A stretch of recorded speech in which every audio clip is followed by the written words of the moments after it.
గురువుగారు, నకులం అంటే ముంగిస అని అర్థం వస్తుంది. మరి పాండవులలో నకులుడికి ఆ పేరు ఎలా వచ్చింది? యుధిష్ఠిరుడు వాళ్ళ పాండవుల పేర్లన్నీ కూడా ధర్మానికి ప్రతీకలమ్మ.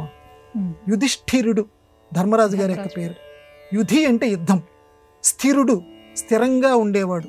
మళ్ళీ దుర్యోధనుడికి ఆ పేరు లేదు చూడండి. యుద్ధంలో స్థిరంగా ఉండేవాడట ఆయన. ఏ యుద్ధం? మళ్ళీ నిత్య జీవిత యుద్ధం. కేవలం యుద్ధం అనేసరికి మనం కత్తులు కటార్లు పట్టుకొని కొట్టుకునే యుద్ధం కాదు. రోజు మనం చేసేటువంటిది కూడా యుద్ధమే. ఈ జీవిత యుద్ధంలో స్థిరంగా ఉండేటువంటి వాడు. భీముడు భయంకరమైన వాడు, 10,000 ఏనుగుల బలం కలిగినటువంటి వాడు. అర్జునుడు తెల్లనివాడు. నకులుడు, ఇక్కడ మన ప్రశ్న వచ్చింది. నకులుడు ముంగీస లాంటి వాడు. ఇదేంటండి బాబు, మిగతావి ఆ 3 పదాలు చాలా చక్కగా ఉన్నాయి. ధర్మరాజు గారి పదం బాగుంది, యుధిష్ఠిరుడు అన్నారు, భీముడు బాగుంది, అర్జునుడు బాగుంది. ఈయనకేంటండి నకులుడు ముంగీస పేరు పెట్టాడంటే, మన విద్యల్లో ఒక విద్య ఉందమ్మా, నకులీ విద్య.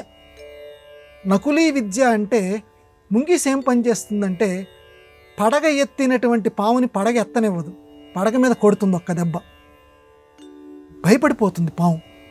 అట్లాగే నకులీ విద్య అంటే ఏంటంటే, ఇది అమ్మవారిని సేవిస్తే లభిస్తుంది. ఎదుటివాడు శుష్కవాదాలు శూన్యహస్తాల్లాగా పిచ్చి పిచ్చిగా మాట్లాడుతూ ఉంటే, పడగ ఎత్తుతూ ఉంటే, విజృంభిస్తుంటే ఆ పడగ మీద కొట్టాలి, మళ్ళీ మాట్లాడకుండా.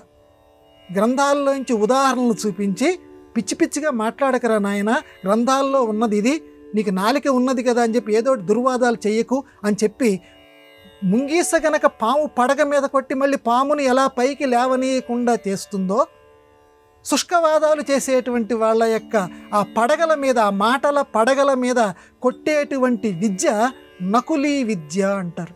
ఇది అమ్మవారిని సేవిస్తే లభిస్తుంది. ప్రత్యంగిరాదేవిని సేవిస్తే లభించేటువంటి విద్య నకులీ విద్య. అటువంటి విద్య కలిగినటువంటి వాడట నకులుడు. అందువల్ల ఎంత గొప్ప పేరో చూడండి. మనం మామూలుగా నకులుడు అంటే ముంగీస్ అనుకుంటాం, కానీ ఎదుటి వాళ్ళని ఓడగట్టగలిగినటువంటి ప్రతిభా సామర్థ్యాలు కలిగినటువంటి విద్యను సంపాదించుకున్నవాడు. ఇక చిట్ట చివరి పేరు కూడా చెప్పుకొని విరమిద్దాం. సహదేవుడు.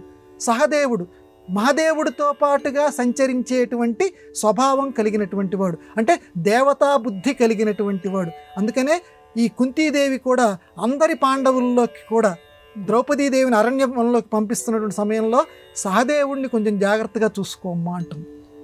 ధర్మరాజుని జాగ్రత్తగా చూసుకోమ్మా అందు, భీముడిని చూసుకోమ్మా అందు, సహదేవుడిని కొంచెం జాగ్రత్తగా చూసుకోమ్మా అని. అంటే సహదేవుడు అంటే దేవుడితో పాటుగా తిరిగేటువంటి వాడు. ఎప్పుడూ కూడా మనస్సు దైవం మీదే ఉంటుందట ఆయనకి.